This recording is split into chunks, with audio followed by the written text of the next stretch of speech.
Hey guys, pardon my little bit of clutter on the table today, but we are looking at the Aptus Design Group's Ifak.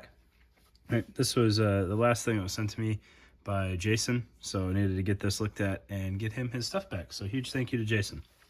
Right, so the longer I do this, the more similar products are going to get, right? So it's getting a little bit harder to just be blown away by things or surprised by them being unique, but that doesn't necessarily take away from the fact that they're still a good product. So Aptus Design Group Ifak is a side pull Ifak.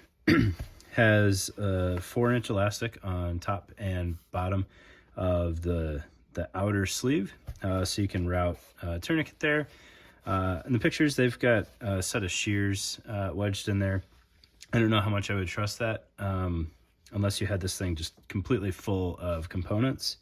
But if you had one of those little gear lanyards, it might be all right. Plenty of other places to tuck shears, to include inside there if you want to. So in theory, you could have 2 tourniquets on here just as easily. Right. Looking at the backside, it's got both belt and MOLLE mounting. I'm a huge fan of that on Ifaks. I think it gives a lot of options, right? If you're doing MOLLE mounting, it's a 4-column footprint. If you do belt mounting, it's kind of 6 on paper, but I think by the time you wrap this around the back of your belt, I don't think you'd actually lose a column. You might compress the pouch a little bit trying to put it on there, but I think around the radius, you would still really only lose 4 usable columns of MOLLE, which is kind of nice. I'm a big fan of belt mounting on Ifaks. It just makes everything fit more flush and kind of keeps it from moving around as much.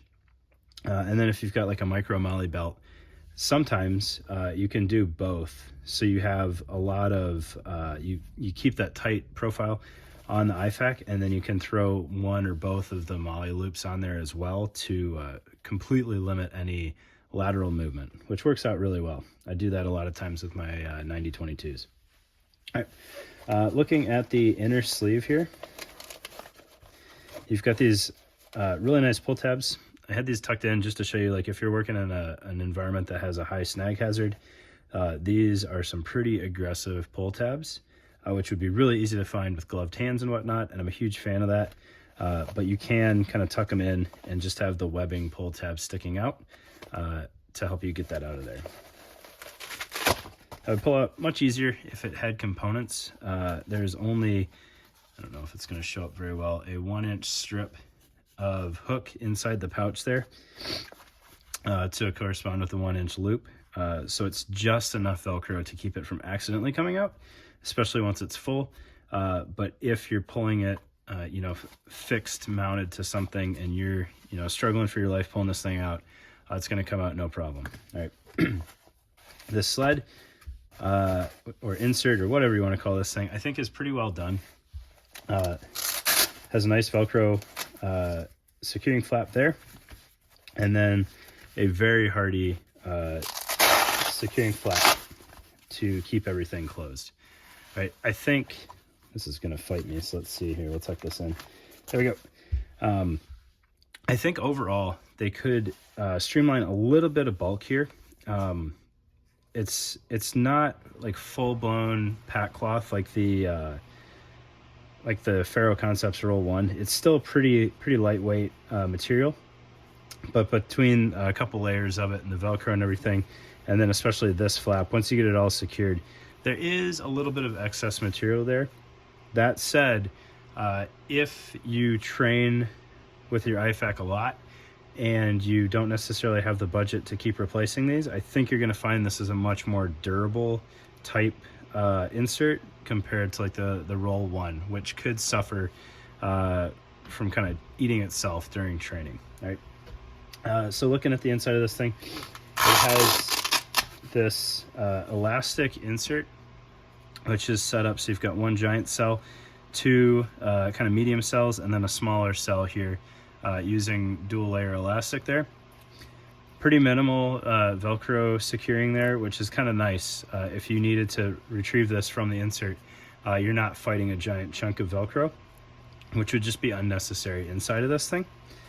And then so you've got the Velcro footprint there, a couple small elastic tabs top and bottom, and then a clear vinyl sleeve here for your casualty card, which is interesting, right? Because you could kind of keep the casualty card with the Ifak. I don't know if that would really be a great idea, but then it's easily displayed.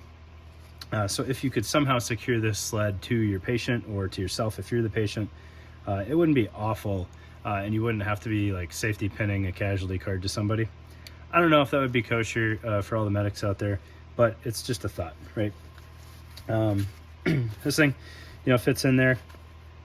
I think the this top flap here, they probably could do away with at least one of these.